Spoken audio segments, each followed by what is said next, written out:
Martin Luther King Jr. spoke at the First Baptist Church of North Tulsa back in 1960, 8 years before he was killed. So both the church and King's former fraternity, Phi Alpha, came together today to honor his legacy.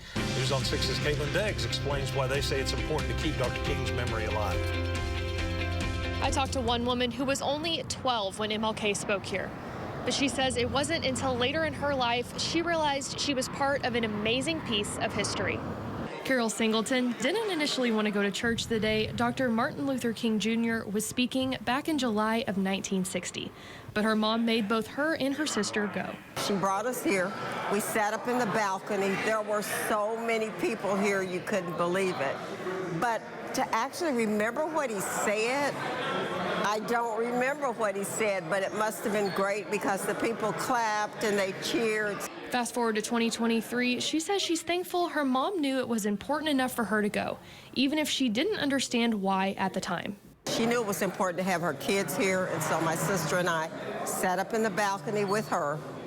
Of course, not wanting to, but we were there. Dr. King was a member of the Phi Alpha fraternity, and the Tulsa graduate chapter helped put together a breakfast at the church to honor him before the parade. The members say it meant a lot to them to have the breakfast in a place they know Dr. King had visited. We are so proud, first of all, of our brother, Dr. Martin Luther King Jr. and everything that he stood for.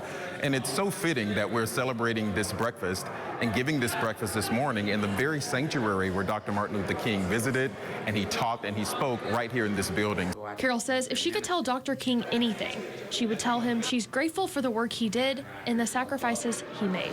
I would just thank him for giving of himself for us. I would really thank him for that, and I hope he wouldn't be disappointed. Caitlin Deggs, Oklahoma's Own, News on 6.